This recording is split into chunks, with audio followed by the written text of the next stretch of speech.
अस्सलाम वालेकुम गाइस, कैसे हैं आप? उम्मीद करता हूं कि आप सब खैरियत से होंगे, खुश होंगे और हमारी दुआ है कि आप हमेशा खुश रहें, हंसते और मुस्कुराते रहें। मेरा नाम है रहमान अनवर और मैं हूं मोहम्मद सैयद और मैं हूं ज़फ़र इकबाल। और आज हम जिस वीडियो पर रिएक्ट करने जा रहे हैं, इस वीडियो का टाइटल है how Balochistan is destroying China in Pakistan. Balochistan versus China. तो देखते हैं भाई कि कैसे वो डिस्ट्रॉय कर रहे हैं इनको। ज़ाहिर सी बात है वो इनको काफ़ी नुकसान पहुंचा रहे हैं भाई, कभी ब्लास्ट कभी कुछ। तो करते हैं वीडियो स्टार्ट। अगर वीडियो पसंद आए तो लाइक सब्सक्राइब ज़रूर कीजिएगा और कमेंट में अपनी राय का इज़हार ज़रूर कीजिएगा। तो करते हैं video start. Study IQ IAS, अब तैयारी हुई अफोर्डेबल। दोस्तों, अगर आप या आपका कोई भी जानने वाला दोस्त या फिर भाई बहन स्टेट PCS की तैयारी कर रहा है तो स्टडी IQ के नए इनिशिएटिव PCS सारथी को सब्सक्राइब करना मत भूलिएगा। लिंक्स आपको डिस्क्रिप्शन में मिल जाएंगी।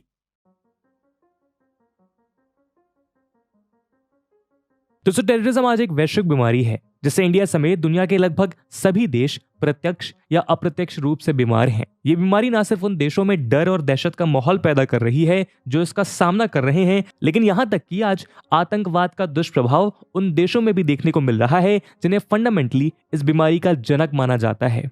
ऐसा ही एक देश है हमारा पड़ोसी मुल्क पाकिस्तान।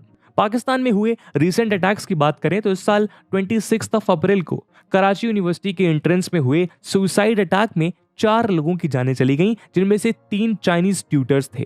इस बॉम्ब ब्लास्ट को साहरी बलूच नाम की एक फीमेल सुसाइड बॉम्बर ने अंजाम दिया, जिसने बॉम्ब को ऐसे जगह पे ब्लास्ट किया जहां से कन्फ्यूशियस इंस्टीट्यूट ज्यादा दूर नहीं था। आपकी जानकारी के लिए बता दें कि कराची में एस्टैब्लिश्ड ये इंस्टीट्यूट चाइनीज गवर्नमेंट के साथ एफिलिएटेड है, लेकिन पाकिस्तान में किसी चाइनीज एम्बेसडर, किसी चाइनीज टूरिस्ट या किसी चाइनीज स्टूडेंट पर हुआ ये कोई पहला हमला नहीं है। इससे पहले भी 23 नवंबर 2018 की रात कराची का up market Clifton area gunshot से गूंज उठा था, जब 3 हेवली आर्म्ड मिलिटेंट्स ने चाइनीज कॉन्सुलेट को टारगेट किया।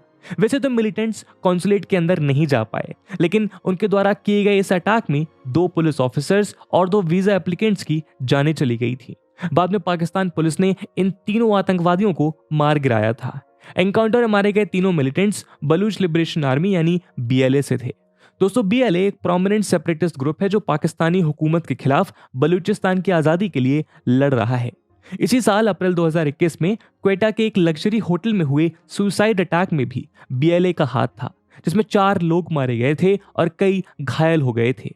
बाद में सूत्रों से पता चला कि यह हमला उस होटल में ठहरे एक चाइनीज एम्बेसडर को निशाना बनाने के लिए किया गया था। पाकिस्तान में एक के बाद एक हो रहे इन हमलों के पीछे पाकिस्तानी हुकूमत की लापरवाहियों को माना जा रहा है। दरअसल कई सालों से पाकिस्तानी एस्टैब्लिशमेंट बलूच इंसर्जेंसी को एक लो इंटेंसिटी कॉन्फ्लिक्ट की तरह ट्रीट करती रही है। उनका मानना है कि ये मूवमेंट बलूचिस्तान, जो पाकिस्तान के लार्जेस्ट प्रोविंस है, वहीं तक ही सीमित है और इसका असर पाकिस्तान के दूसरे प्रोविंसेस में नहीं देखा जा रहा है। रिसेंटली हुए कराची यूनिवर्सिटी अटैक के बाद BLA ने वार्न किया है कि चाइनीज टारगेट्स पे और भी डेडली अटैक्स होने वाले हैं। BLA के स्पोक्स पर्सन जियान बलूच ने एक रिसेंट स्टेटमेंट में कहा कि अगर पाकिस्तान को ऑक्युपाई करने के लिए चाइना ने अपने एक्सप्लॉयटेशन प्रोजेक्ट्स बंद नहीं किए तो उनके अटैक्स और भी खतरनाक होने वाले हैं। इन इंटीग्रेटेड अटैक से यह साफ हो जाता है कि बलूच सेपरेटिस्ट के लिए अब उनका एंटी चाइना पोजीशन सिर्फ रियोटिक तक सीमित नहीं है और इसके लिए वो अपने दुश्मनों का खून बहाने तक को तैयार है। लेकिन सवाल यह है कि आखिर क्यों चाइना को उसके क्लोजेस्ट एलाई पाकिस्तान की धरती पे ऐसे अटैक्स का शिकार होना पड़ रहा है? क्यों बलूचिस्तान चाइनीज प्रेजेंस को बर्दाश्त नहीं कर पा रहा है? आखिर बलूच लोगों की चाइना के साथ क्या दुश्मनी है? दोस्तों, आज के हमारे इस वीडियो डिस्कशन में हम इन्हीं सवालों पे चर्चा करेंगे, जहां हम बलूचिस्तान, पाकिस्तान और चाइना के हेट ट्रायंगल को समझने का प्रयास करेंगे। लेकिन आगे बढ़ने से पहले मैं आपको बता दूं कि इस वीडियो की इंपॉर्टेंस UPSC मेंस के GS2 के इंटरनेशनल रिलेशन सेक्शन के लिहाज से काफी ज्यादा है। इसके बारे में हम वीडियो के अंत में और भी बात करेंगे, पर फिलहाल के लिए अपने डिस्कशन को हम आगे बढ़ाते हैं। अभी नहीं तो कभी नहीं। दोस्तों, UPSC प्री मेंस के लिए स्टडी IQ का last live foundation batch launch हो चुका है, जिसमें कुछ ऐसे यूनिक फीचर्स हैं जो आपको कहीं नहीं मिलेंगे। 900+ आवर्स का लाइव कंटेंट, UPSC की आयरन गेट यानी प्रीलिम्स में आपको परिपक्व करने के लिए प्रीलिम्स के प्रैक्टिस क्वेश्चंस दिए जाएंगे, आपके मेंस के आंसर में डिफरेंट डायमेंशंस ऐड करने के लिए और आपके सोचने के तरीके में डिफरेंट पर्सपेक्टिव्स ऐड करने के लिए मेंस की आंसर राइटिंग प्रैक्टिस करवाई जाएगी और आपके डाउट्स को किसी भी समय क्लियर करने के लिए आपको एक गेम चेंजिंग फीचर मिलेगा जो है 1-to-1 मेंटोरशिप, जिसके अंतर्गत आपको एक मेंटोर अलॉट किए जाएंगे जिनके साथ आप एकेडमिक और नॉन एकेडमिक डाउट्स कभी भी क्लियर कर सकते हैं। और रेगुलर बेसिस पे फॉर्मर एंड वर्किंग ब्यूरोक्रेट्स के साथ ग्रुप मेंटोरशिप भी इन बैचेस का इंपॉर्टेंट फीचर है। और दोस्तों ये सब कुछ आपको मिल सकता है मात्र 18,999 के सुपर डिस्काउंटेड प्राइस पे अगर आप AG live coupon code use करते हैं। इन बैचेस में क्लासेस की शुरुआत 18th of October evening 6 PM से हो रही है। तो अब आप भी अपनी UPSC की तैयारी की तरफ एक फाइनल कदम उठाइए और AG लाइव कूपन कोड को यूज करके देश के सर्वश्रेष्ठ UPSC लाइव बैचेस को ज्वाइन करिए। बाकी सभी अपडेट्स के लिए आप मुझे मेरे सोशल मीडिया हैंडल्स पे फॉलो कर सकते हैं। दोस्तों बलूचिस्तान के एंटी चाइना सेंटिमेंट्स को समझने के लिए बलूच सेपरेटिज्म की हिस्ट्री को थोड़ा समझना होगा। जैसा कि हमने कहा, बलूचिस्तान पाकिस्तान का लार्जेस्ट प्रोविंस है जो अफगानिस्तान के साउथ वेस्ट कॉर्नर में सिचुएटेड है। इसके वेस्ट में है ईरान, ईस्ट में पंजाब और सिंध प्रोविंसेस, नॉर्थ में पख्तूनख्वा प्रोविंस और साउथ में अरेबियन सी। पाकिस्तान का लगभग आधा लैंड मास बलूचिस्तान कवर करता है, लेकिन टोटल पॉपुलेशन सिर्फ 3.6% है। इस थिनली पॉपुलेटेड प्रोविंस का मेन एथनिक ग्रुप है बलूच, जो पाकिस्तान के अलावा ईरान और अफगानिस्तान में भी बसे हुए हैं। कहा जाता है कि बलूच वेस्टर्न ईरान से पाकिस्तान के इस रीजन में आए थे, जिसे माका कहा जाता है, जो बाद में मकरान बना। वैसे तो बाकी पाकिस्तान की तरह मेजोरिटी बलूचीज सुन्नी मुस्लिम्स हैं, लेकिन वो अपने आप को एथनिकली और कल्चरली पाकिस्तान के दूसरे एथनिक ग्रुप से अलग मानते हैं। उनके सेपरेट ऑटोनॉमस स्टेटहुड का डिमांड उनकी सेपरेट आइडेंटिटी और ट्राइबल लॉयल्टी पे बेस्ड है, इसीलिए रिलीजियस सिमिलैरिटी उतनी मायने नहीं रखती। यही रीजन है कि बलूचिस्तान इस्लाम धर्म पे बने पाकिस्तान से जुड़ा नहीं रहना चाहता। अगर बलूचिस्तान इंसर्जेंसी की मॉडर्न हिस्ट्री की बात करें तो ये 1948 से शुरू हुआ था, जब इस प्रोविंस को जबरदस्ती न्यूली इंडिपेंडेंट पाकिस्तान का हिस्सा बनाया गया। 1947 में बलूचिस्तान ब्रिटिश चीफ कमिश्नर का प्रोविंस हुआ करता था, जिसमें क्वेटा, नसीराबाद तहसील, नौशकी, बुलान एजेंसी और 4 प्रिंसली स्टेट्स कलत, लास, बेला, मकरान और खरान शामिल थे। पार्टीशन को अंजाम देने वाले इंडियन इंडिपेंडेंस एक्ट ऑफ 1947 के तहत फॉर्मली ऑटोनॉमस प्रिंसली स्टेट के पास 2 ऑप्शन थे, या तो वो पाकिस्तान का हिस्सा बन सकते थे या फिर इंडिया का। लेकिन इस एक्ट में एक और कंडीशन थी कि अगर कोई प्रिंसली स्टेट 15 अगस्त 1947 तक चूज नहीं कर पाया कि उसे किसके साथ रहना है, तो वो ऑटोनॉमस रह सकता था। इस प्रोसेस के दौरान कलात के प्रिंसली स्टेट ने ऑटोनॉमस रहने का फैसला किया। आजादी के इस डिमांड को सपोर्ट करते हुए पाकिस्तान के फॉर्मेशन के 3 महीने पहले उसके फाउंडर मोहम्मद अली जिन्ना ने कलात के अंडर बलूचिस्तान की आजादी के लिए ब्रिटिश सरकार से नेगोशिएट किया और एक पार्लियामेंट्री प्रोसीजर के थ्रू इस प्रोविंस को इंडिपेंडेंट डिक्लेयर किया गया। लेकिन ये तो आप समझ ही सकते हैं कि किसी भी नए सोवन स्टेट के लिए ऐसे ऑटोनॉमस प्रोविंस को एक्सेप्ट करना मुश्किल होता है, क्योंकि ये उसके इंटरनल सिक्योरिटी के साथ साथ उसके डोमिनेंस को भी थ्रेटन करता है। इसीलिए वही जिन्ना जिन्होंने बलूचिस्तान के इंडिपेंडेंस को सपोर्ट किया था, अब चाहते थे कि वो दूसरे प्रोविंसेस की तरह पाकिस्तान में शामिल हो जाए। मार्च 26, 1948 को पाकिस्तानी आर्मी ने बलूच कोस्टल रीजन को इन्वेड किया और बंदूक की नोक पे कलात के खान को इंस्ट्रूमेंट ऑफ एसेशन यानी पाकिस्तान का हिस्सा बनने के ऑफिशियल डॉक्यूमेंट को साइन करने पर मजबूर कर दिया। देखते ही देखते जून 1948 तक पूरा बलूचिस्तान पाकिस्तान का प्रोविंस बन चुका था। लेकिन इस फोर्सिबल एनेक्सेशन ने बलूचिस्तान की क्रांतिकारी आग को जला दिया था। बलूचिस्तान को एनेक्स करने के बाद कलात के खान को गिरफ्तार कर लिया गया और उसके जवाब में उनके भाई करीम खान ने विद्रोह का ऐलान कर दिया और बलूचिस्तान को इंडिपेंडेंट डिक्लेयर कर वो सपोर्ट हासिल करने अफगानिस्तान चले गए। वहां उन्होंने पाकिस्तानी आर्मी के खिलाफ झलावन डिस्ट्रिक्ट में गुरिल्ला ऑपरेशंस लॉन्च किए और एक्सपर्ट्स द्वारा इसी को बलूच इंसर्जेंसी के फर्स्ट वेव की शुरुआत मानी जाती है। दोस्तों तब से Balochistan 5 phases of insurgency face कर चुका है और आज भी बलूच सेपरेटिस्ट और पाकिस्तानी गवर्नमेंट के बीच आर्म्ड और नेशनलिस्ट कॉन्फ्लिक्ट जारी है। इस इंसर्जेंसी का करंट यानी 5th फेज 2003 में शुरू हुआ और तब से ये गुरिल्ला अटैक्स और भी मिलिटेंट बनते गए, जो इस कॉन्फ्लिक्ट का सबसे लंबा चलने वाला और सबसे वायलेंट एपिसोड है। खासकर इसलिए क्योंकि इसका नया निशाना है Chinese mega project, China Pakistan economic corridor यानी CPEC, जो चाइना के शिनजियांग प्रोविंस से लेकर बलूचिस्तान के ग्वादर पोर्ट तक एक्सटेंड करता है। लेकिन सवाल यह है कि इंफ्रास्ट्रक्चर डेवलपमेंट को बूस्ट करने के लिए लॉन्च किए गए इस प्रोजेक्ट से आखिर बलूचिस्तान को इतनी दिक्कत क्यों है? इस सवाल का जवाब ढूंढने के लिए आइए जानते हैं इस रीजन में चाइना के डीप सीटेड इंटरेस्ट क्या है। दोस्तों अब तक तो हमें ये पता चल चुका है कि अपने ग्लोबल हेजेमनी को एस्टैब्लिश करने के लिए चाइना का इकोनॉमिक व्हीकल है बेल्ट एंड रोड इनिशिएटिव यानी BRI, जिसमें ग्लोबली कई इंफ्रास्ट्रक्चर प्रोजेक्ट्स और 152 कंट्रीज के साथ कमर्शियल एग्रीमेंट शामिल हैं।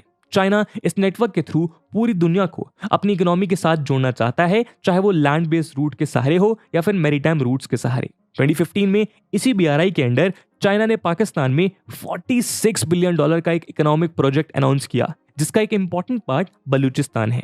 चाइना पाकिस्तान इकोनॉमिक कॉरिडोर यानी कि CPEC नाम का यह प्रोजेक्ट पाकिस्तान के सदर्न पोर्ट सिटी ग्वादर के साथ चाइना के वेस्टर्न शिनजियांग प्रोविंस को कनेक्ट करेगा। यही नहीं, इसमें रोड, रेल और ऑयल पाइपलाइन लिंक्स के थ्रू चाइना और मिडिल ईस्ट के बीच कनेक्टिविटी को इंप्रूव करने का भी प्लान शामिल है। ये तो साफ है कि CPEC के थ्रू बीजिंग सेंट्रल और साउथ एशिया में US और इंडिया के इन्फ्लुएंस को काउंटर करना चाहता है, और पिछले साल अफगानिस्तान से US विड्रॉल के चलते चाइना का ये एम्बिशन और भी मजबूत हो चुका है। कहने को ये एक इकोनॉमिक प्रोजेक्ट है, लेकिन चाइना के मिलिट्री एम्बिशंस से डीपली जुड़े हुए हैं। बलूचिस्तान के डीप वाटर ग्वादर पोर्ट में नेवल और एयर बेसेस एस्टैब्लिश करके China oil rich Persian gulf के एंट्रेंस में वाइटल सी लेन्स को डोमिनेट करना चाहता है। इसके अलावा एशिया के सदर्न कोस्टलाइन में ट्रांसपोर्टेशन और मिलिट्री प्रॉब्लम्स को अवॉइड करने के लिए चाइना का सॉल्यूशन है ग्वादर पोर्ट, जो उसे इंडियन ओशन तक एक डायरेक्ट एक्सेस प्रोवाइड करेगा। ग्वादर के प्रति चाइनीज अट्रैक्शन का एक और मेन रीजन है, और वो है स्ट्रेट ऑफ हॉर्मुज से उसकी प्रॉक्सिमिटी। दोस्तों दुनिया के मेजर एनर्जी फ्लोज इस स्ट्रेट से होकर गुजरते हैं, और ग्वादर एक ऐसा बेस बन सकता है जहां से चाइना न सिर्फ अपने एंटी पायरेसी ऑपरेशंस बल्कि मॉनिटरिंग पर्पसेस के लिए नेवल ऑपरेशंस भी कंडक्ट कर सकता है। पाकिस्तान के लिए भी ये एक कॉमन मैरीटाइम इंटरेस्ट है।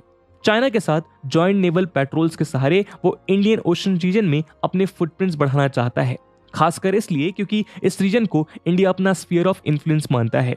2017 में पाकिस्तान ने ग्वादर पोर्ट को 40 साल के लीज पे एक चाइनीज मल्टीनेशनल कंपनी को हैंडओवर कर दिया था, और तब से China overseas port holding company इस पोर्ट को डेवलप कर रहा है। चाइना ने इस पोर्ट टाउन को बिल्ड करने में बिलियंस ऑफ डॉलर्स खर्च किए हैं। इसमें एक 300 megawatt coal fired power plant, $230 million का एक इंटरनेशनल एयरपोर्ट और कई दूसरे प्रोजेक्ट्स भी इंक्लूडेड हैं। रिपोर्ट्स के मुताबिक ग्वादर के अलावा बलूचिस्तान प्रोविंस के जिवानी, सोनमियानी और दूसरे एरियाज में भी नए बेसेस बिल्ड किए जा रहे हैं। जियो स्ट्रेटेजिक इंपॉर्टेंस के साथ साथ बलूचिस्तान अपने रिच रिसोर्सेज के लिए भी मशहूर है। जियोलॉजिकल सर्वे ऑफ पाकिस्तान के मुताबिक बलूचिस्तान में 80 से भी ज्यादा मिनरल रिसोर्सेज के सिग्निफिकेंट डिपॉजिट्स मौजूद हैं। नेचुरली ये रीजन चाइना के इकोनॉमिक ग्रोथ इंजन को फीड करने में एक इंपॉर्टेंट रोल प्ले करता है। इनफैक्ट 1990s में M9 और M11 मिसाइल सेल्स के डिस्कशन के दौरान चाइना ने बलूचिस्तान के छगई रीजन के मिनरल रिच एरियाज को 20 साल के लीज पे एक्वायर करने की मांग की थी। 1993 में इस डील को कंक्लूड किया गया था, और 84 मिसाइल्स के बदले पाकिस्तान ने इन रिसोर्सेज को चाइना के हवाले कर दिया था। मेटलर्जिकल कॉर्पोरेशन ऑफ चाइना यानी कि MCC के अंडर चाइनीज कंपनी ने 1995 तक संदक नाम के एक एरिया में एक ओपन पिट गोल्ड माइन डिग करना स्टार्ट कर दिया।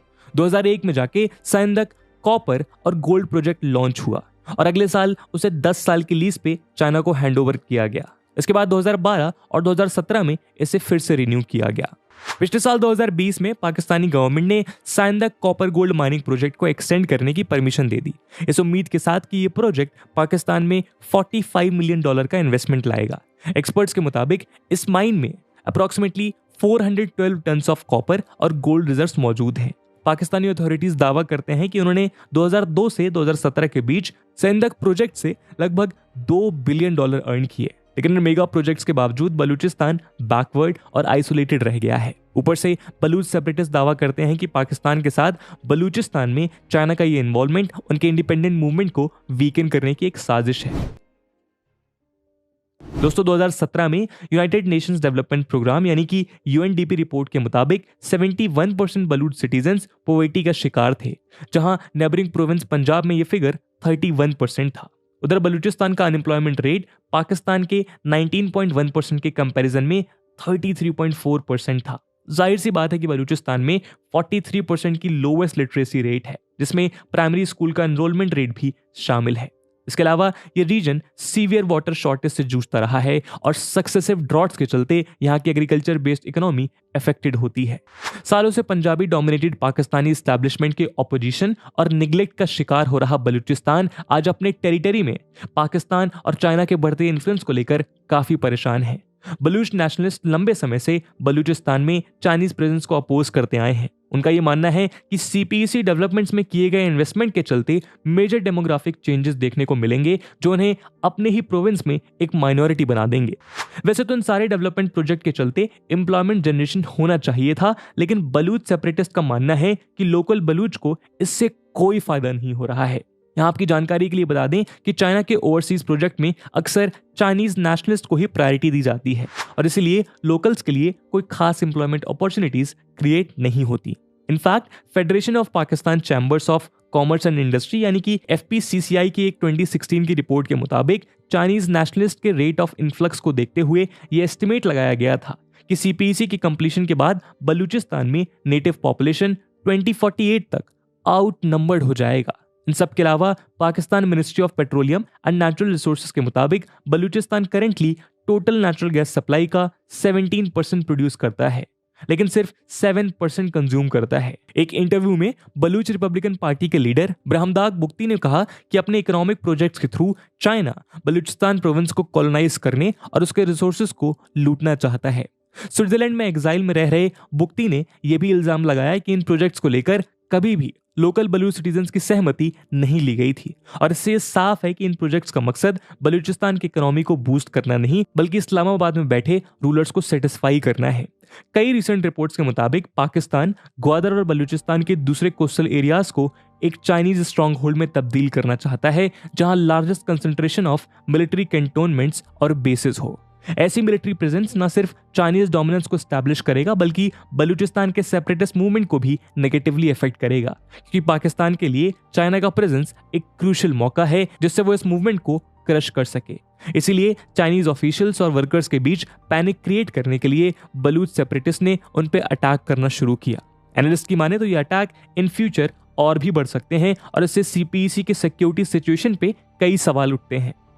वैसे चाइनीज कॉन्सुलेट और कराची यूनिवर्सिटी के हमले को देख के ये कहा जा सकता है कि बलूच सेपरेटिस्ट और भी रेडिकल बनते जा रहे हैं। फॉर एग्जाम्पल वो अब रिलीजियस एक्सट्रीमिस्ट की तरह सुसाइड बॉम्बर्स का इस्तेमाल कर रहे हैं।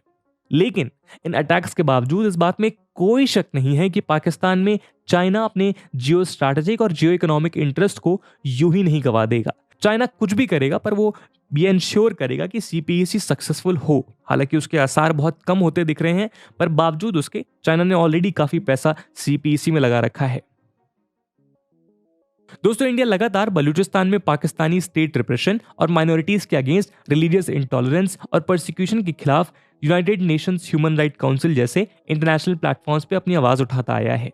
लेकिन इंडिया ऐसा सिर्फ ह्यूमन राइट कंसर्न्स को ध्यान में रखते हुए नहीं कर रहा है। एक्सपर्ट्स का मानना है कि इंडिया के स्ट्रेटेजिक इंटरेस्ट के चलते उसे बलूचिस्तान की वल्नरेबिलिटीज को एक्सप्लोर करना चाहिए। ऐसा इसलिए क्योंकि पाकिस्तान लगातार टेररिज्म को इंडिया के खिलाफ यूज करता आया है, इस भरोसे के साथ कि उसकी न्यूक्लियर वेपन कैपेबिलिटी और थ्रेट ऑफ एस्केलेशन इंडिया को अपने फोर्स इस्तेमाल करने से रोक लेगा। इसके अलावा अब पाकिस्तान इंडिया के मल्टीलेटरल डिप्लोमेटिक एफर्ट्स को काउंटर करने के लिए चाइना पर डिपेंड कर सकता है। ऐसे में कई एनालिस्ट का मानना है कि बलूचिस्तान का रिबेलियन इंडिया के लिए एक ऐसा मौका है जिससे वो बलूच रिबल्स को सपोर्ट प्रोवाइड कर पाकिस्तानी आर्मी को एग्जॉस्ट कर सकता है। वैसे तो पाकिस्तान बलूचिस्तान में एयर पावर यूज करता है, लेकिन एक प्रॉपर काउंटर इंसर्जेंसी ऑपरेशन को अंजाम देने के लिए पाकिस्तान को अपने ट्रूप्स खर्च करने होंगे। ये भी पॉसिबिलिटी है कि इंडिया द्वारा सपोर्टेड बलूचिस्तान का बढ़ता डिमांड पाकिस्तानी आर्मी को नेगोशिएशन के टेबल पे ले आए। एक्सपर्ट्स का मानना है कि बलूचिस्तान रिबेलियन इंडिया के लिए एक लेवरेज है जिसको वो पाकिस्तान के खिलाफ यूज कर सकता है और शायद यूज करना भी चाहिए। फॉर एग्जाम्पल सीपीईसी, जिसको लेके इंडिया भी काफी परेशान है, पाकिस्तान ऑक्युपाइड कश्मीर से गुजरते हुए इस रूट को इंडिया ने पहले ही सोवेनिटी को लेकर कंसर्न्स के चलते अपोज किया है। वहीं ग्वादर में सिनो-पाक कोऑपरेशन के जवाब में इंडिया ने ईरान के साथ मिलकर चाबाहर पोर्ट को डेवलप किया, जो ग्वादर से सिर्फ 72 किलोमीटर की दूरी पे है। ये deep sea port Indian ocean से होते हुए इंडिया को डायरेक्टली अफगानिस्तान का एक्सेस देता है, जिससे उसे पाकिस्तानी टेरिटरी पर डिपेंडेंट होने की जरूरत नहीं है। वैसे तो ग्वादर की तरह इस पोर्ट को भी कमर्शियल पर्पसेस के लिए बिल्ड किया गया है, लेकिन इंडिया इस पोर्ट को इंडियन ओशन रीजन और गल्फ में पाकिस्तानी और चाइनीज एक्टिविटीज को मॉनिटर करने के लिए यूज कर सकता है। बलूचिस्तान के रेबेलियन को सपोर्ट कर इंडिया न सिर्फ पाकिस्तान पे एंटी टेरर पॉलिसीज एक्सेप्ट करने का प्रेशर डाल पाएगा, बल्कि लार्जर सदर्न एशियन रीजन में चाइना और पाकिस्तान के खिलाफ अपने प्रेजेंस को असर्ट कर पाएगा। दोस्तों, माना कि इंटरनेशनल स्टेजेस पर हमेशा से हमारे देश की छवि एक सॉफ्ट पावर की रही है, लेकिन 70 साल के इंतजार के बावजूद हमारा पड़ोसी मुल्क शांति और सद्भावना की भाषा नहीं समझ पाया है। शायद मॉडर्न जियोपॉलिटिकल चेंजेस का सॉल्यूशन भी मॉडर्न मेथड्स में ही छुपा है। बलूचिस्तान का इस्तेमाल कर इंडिया न सिर्फ पाकिस्तान को उसी की भाषा में जवाब दे सकता है, लेकिन साथ ही में हम एशियन रीजन में चाइना के बढ़ते एग्रेशन को भी काउंटर कर सकते हैं। तो दोस्तों, ये था एक डिस्कशन बलूचिस्तान में एंटी चाइना सेंटिमेंट्स पे। इस मुद्दे पे आपका क्या ओपिनियन है, प्लीज कमेंट सेक्शन में बताइएगा। और जैसा कि आपसे वीडियो के पहले भाग में बताया कि इस वीडियो की इंपॉर्टेंस यूपीएससी मेंस के लिहाज से काफी ज्यादा है, और उसी इंपॉर्टेंस को देखते हुए एक सवाल हम आपके लिए छोड़कर जा रहे हैं जिसको आपको कमेंट सेक्शन में आंसर करना है। The question is, discuss how India can use anti China sentiments in Balochistan in its favour. And with this question my friends, that's it for the video. I hope आपको video पसंद आई होगी, और अगर पसंद आई है तो अपने दोस्तों के साथ शेयर करना मत भूलिएगा। हम मिलते हैं अगले वीडियो में, तब तक के लिए जय हिंद, जय भारत। स्टडी IQ IAS, अब तैयारी हुई अफोर्डेबल। तो जैसा कि आप वीडियो देख रहे थे, बिल्कुल भाई यहाँ पर एक सवाल पैदा होता है जो कि भाई है कि चाइना जो भाई पाकिस्तान में घुसा हुआ है और इसके पीछे भाई बलूचिस्तान कैसे हाथ धोकर पड़ा हुआ है। कोई शक नहीं इसमें, हमने काफ़ी देखा है, हाल ही में देखा है या जब भी देखा है, इनकी आपस में भाई लगी रहती है और काफ़ी हद तक जो चाइनीज़ है पाकिस्तान छोड़कर भाई जा भी चुके हैं। और सिर्फ इसके पीछे रीज़न है भाई बलूचिस्तान, क्योंकि बलूचिस्तान के लोग नहीं चाहते कि उनके जो मादनियात हैं या उनके जो इस्तेमाल किया जाए और उनके लोगों को कुछ ना दिया जाए। ये भाई बिल्कुल बहुत चीज़ें भाई मैंने रखती हैं, और जो हमेशा से होता आ रहा है भाई कि उनको कोई चीज़ मिलती नहीं, क्योंकि वहाँ पर अगर एक प्रोजेक्ट स्टार्ट है तो सबसे पहले वहाँ के लोगों को इस्तेमाल करना चाहिए। इस्तेमाल करने से मुराद कि उनको यहाँ पर मेहनत करनी चाहिए कि उनका जो पैसा बने उनको देना चाहिए भाई। काफ़ी हमले भी इन्होंने किए, पता नहीं इन्होंने किए या कुछ और ना होगी, कन्फर्म ये भी नहीं अभी पता, क्योंकि जब भी कुछ पाकिस्तान में इधर बम वगैरह या कुछ हमला होता है तो सबसे पहले उनकी पोस्ट आ जाती है कि भाई हमने किया है, हमने ऐसा किया, पता नहीं, क्योंकि अभी तक जो भी होता है ना वो तो एक ट्वीट कर देते हैं तो उसको इधर पाकिस्तान में इतना नहीं कवर, आप शायद आपने देखा होगा। अगर ऐसी कोई बात होती तो पाकिस्तान में ज़रूर कवर करते कि भाई वाकई उसने टारगेट किया है। ये एक बहुत बड़ी बात होती है कि एक एक्सेप्ट करना कि भाई ये मैंने किया है। कई दफ़ा उन्होंने किया भी है जो कि बड़े बड़े एक हुए हैं, लेकिन अभी तक कोई रीज़न नहीं पता वो क्यों वैसा करते हैं, क्योंकि बलूचिस्तान के इधर होते हैं वडेरे, इस्लामाबाद में आप यकीन नहीं करें इतना बलूचिस्तान के लोग बड़े बैठे हैं ना, वो तो एक उनके पास जहाज है अपना, वो खरीद सकते हैं, इतना पैसा है उनके पास, हेलीकॉप्टर है, लेकिन जो बेचारे हैं उनको वो इतनी सहूलत नहीं दे सकते। गवर्नमेंट अपना जोर लगाती है लेकिन नहीं है, कोई ना कोई ऐसा फंडा पड़ जाता है कि पता ही नहीं चलता क्या होता है। बिल्कुल भाई, आप वो बहुत पैसे वाले लोग हैं भाई जो कि बलूचिस्तान के, आप जस्ट वहाँ के लोग देखते हैं, इनको भी भाई एक दफ़ा देखें। ज़्यादातर तरजीह थी ग्वादर इसलिए तरजीह थी क्योंकि वहाँ पे उन्होंने बाकी कंट्रीज़ की मंडियों में जो है ना वो असेस करनी थी, इसलिए उनका ज़्यादा जोर जो है ना वो ग्वादर ज़ाहिर बात है उधर है, तो इस हवाले से उनको जो है ना वो ये चीज़ें फेस करनी पड़ती है। और उससे हट के आगे जो है ना उनके प्रोजेक्ट शुरू किए हुए हैं, जिस तरह वहाँ पे मादनियात से रेलेवेंट चीज़ें वो उनके ऊपर कर रहे हैं, वो बहुत सारी वर्किंग, जिस तरह माइनिंग या ये चीज़ें कोयला या सोना या पता नहीं क्या क्या चीज़ें वहाँ से निकाल रहे हैं। तो इस हवाले से ज़ाहिर बात है उनको थोड़ा सा ना इस चीज़ के ऊपर शक व शबाब है बलोची जो लोग हैं, तो इस हवाले से उनको जो है ना वो चाइना वाले अच्छे नहीं लगते। ये बिल्कुल ये चीज़ें बाकी चाइना वाले अभी खैर भागने वाले तो नहीं है इतने, क्योंकि उनका जो है ना वो मेन मकसद ही है कि क्योंकि उन्होंने वहाँ पे अपना बहुत बड़ा सेटअप बनाया हुआ ग्वादर के अंदर, पूरी उन्होंने लीज पे ली हुई है, उसके अंदर वो अपनी एयरपोर्ट जिस तरह वो सर ने बताया कि वो बना रहे हैं अपनी, और मतलब उनका एक बहुत बड़ा, क्योंकि उन्होंने पीछे से सारी जो है ना वो अपनी जो भी एक्सपोर्ट वगैरह या जो भी चीज़ें वो इसी रास्ते से जो है ना वो आगे लेके जाना चाहते हैं। तो इस हवाले से ज़ाहिर बात है गवर्नमेंट भी उनके साथ है, पाकिस्तान की गवर्नमेंट, और उन्होंने ही उनको जो है ना सिक्योरिटी वगैरह जो थोड़े एक्स्ट्रा अलग जगहों पे निकल जाते हैं उनके लिए थोड़ा मसला बन जाता है। बिल्कुल भाई, इसमें कोई शक नहीं है, लेकिन यह है कि भाई क्योंकि अब हालात वैसे भी पाकिस्तान के काफ़ी नॉर्मल हुए हैं, तो इससे चाइना भी भाई पीछे हटा हुआ है, ये तो सब देख रहे हैं, क्योंकि चाइना अभी इतना कोई इंटरेस्ट ले नहीं रहा। ये नहीं कि कम्प्लीटली नहीं ले रहा, ले भी रहा है और काफ़ी हद तक पीछे भी है, क्योंकि यहाँ पर काफ़ी US प्रो हो रहे हैं लोग, तो इसी वजह से भाई चाइना भी पीछे है, रशिया भी पीछे है। देखते हैं भाई अब क्या होता है नेक्स्ट, कैसे हालात सीधे होते हैं या नहीं होते, ये अब पता नहीं, आने वाला वक्त बताएगा। तो वीडियो भाई काफ़ी अच्छी थी और बलूचिस्तान को हमेशा भाई सपोर्ट करनी चाहिए, जो वहाँ के लोग हैं उनको भाई देनी चाहिए चीज़ें, ताकि वो इस हद तक ना आए कि वो भाई ऐसे काम करें, ये चीज़ें हैं।